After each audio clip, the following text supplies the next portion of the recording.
lagi sama aku Ika di Generasi Inspirasi. Nah, kali ini kita bakal kedatangan salah satu mahasiswa yang memiliki usaha di bidang food and beverage. Nah, langsung aja kita panggilin. Ini dia Ilham Fatur Rahman. Halo Ika. Halo Ilham. Nah, gimana nih kabarnya Ilham? Alhamdulillah baik. Kalau Ika sendiri gimana? Alhamdulillah aku baik. Nah, kayaknya teman-teman di rumah nih pada penasaran nih, boleh nggak Kak Ilham perkenalkan diri dulu ke teman-teman yang ada di rumah? Oke, baik. Halo guys, perkenalkan nama saya Ilham Fatur Rahman. Saya dari mahasiswa UIN Syarif Hidayatullah Jakarta, jurusan jurnalistik semester 6. Semester 6. Semester 6. Berarti kita sama nih. Sama dong. Nah, tadi sempat disinggung kalau misalnya Kak Ilham ini punya bisnis di bidang food and beverage. Nah, ya. Kalau boleh tahu tuh apa sih sejarahnya kakak membuat usaha food and beverage ini? Mungkin sebelum nama yang sekarang ya. Dulu itu kita sempat bikin ruko di dekat rumah, dekat sekolahan lah ya. Sempat beberapa bulan itu rame, tapi semenjak COVID-19 ini mulai membara, kita menurun nih omsetnya, sehingga ya daripada kita nggak dapat untung, lebih baik kita buat usaha sendiri di rumah, nggak perlu nyewa ruko, kita bikin bangunan ruko sendiri di depan rumah. Kita masih jangkauan dari rumah lah, biar kita bisa bolak-balik. Oh gitu ya Kak. Kalau boleh tahu nih nama bisnis food and beverage kakak ini tuh apa sih Kak? Untuk sekarang itu diberi nama Umi Kedai Cake ya. Sekarang udah punya Instagramnya itu namanya Umi Kedai Cake. Nanti kita taruh nih di sini Umi Kedai Cake ya. Betul. Nah, kenapa kakak memilih nama Umi Kedai Cake menjadi salah satu bisnis nama bisnis kakak sendiri nih? Awalnya sempat ada perdebatan ya di antara keluarga, mungkin nama yang tepat buat nama depan kedai cake itu apa. Kalau awalnya tuh umi saya, ibu saya itu sempat nyaranin nama Bonita, cuman baik yang nggak setuju kan, karena nama Bonita itu ternyata sudah ada di produknya spray Bonita, kan pasti kalian udah pernah lihat kan di TV. Spray Bonita. Yes, ini spray bagus ya. Nah, iya benar. Lanjutnya itu kalau pakai nama bapak saya kan jadinya waris kedai cake itu seperti apa ya? Ntar cake-nya jadi mewarisi gitu. Makanya jangan dah. Karena di daerah setempat itu udah manggilnya Umi, maksudnya udah manggil ibu saya, jadinya ya udahlah pakai Umi Kedai Cake aja, dan akhirnya bisa sampai sekarang. Berarti nama yang udah terkenal di pasaran aja nih ya. Iya, yang lebih gampang dibahas aja lah. Iya. Kan? Jadi gampang diingat. Gampang diingat sekali. Terus kalau boleh tahu Umi Kedai Cake ini tuh menjual apa aja sih Kak? Kalau dulu kan kita yang sebelum nama ini kita jualnya cuman kayak keringan, sosis segala macam ya kan, mie-mian, kita bikin kopi kan.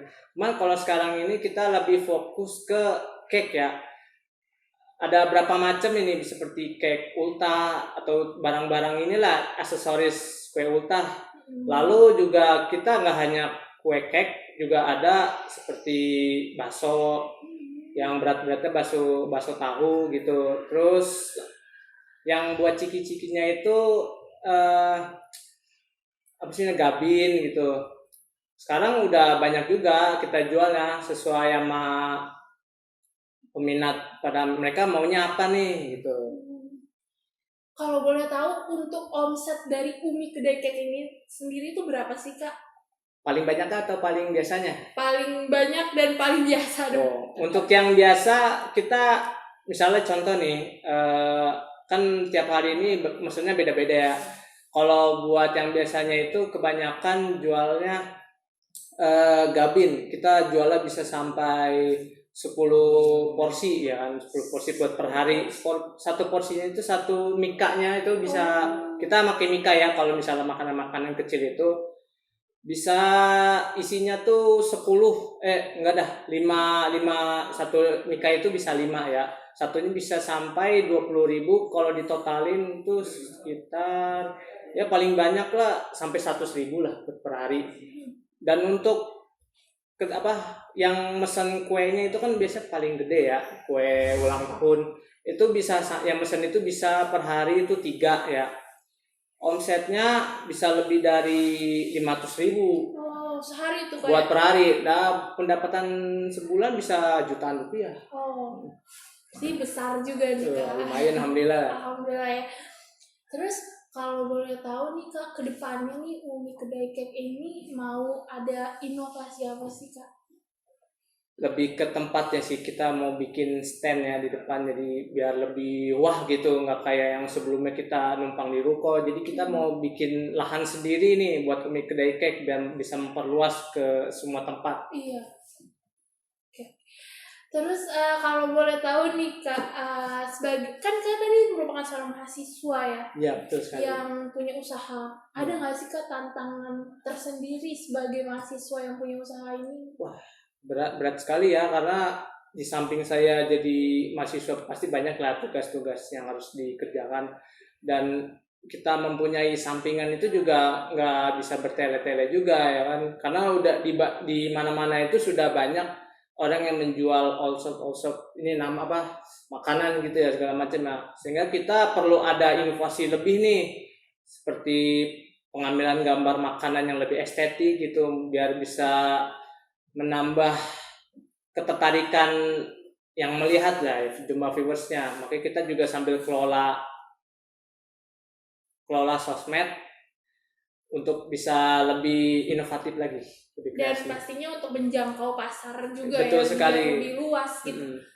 Nah Kak, kalau misalnya harapan Kakak untuk mahasiswa yang punya bisnis ini tuh, bisnis di bidang food and beverage ini tuh apa sih Kak, kalau boleh tahu? Pesannya ya, ini kan buat usahanya bisa macam-macam ya, nggak cuma kue aja ya, tapi juga bisa buat konsep-konsep yang lain. Sebaiknya kalian itu biar daripada kuliah terus ikut organisasi habis itu pulang, ya sebaiknya ada kalanya kita punya tambahan lah, seperti bikin usaha sendiri gitu.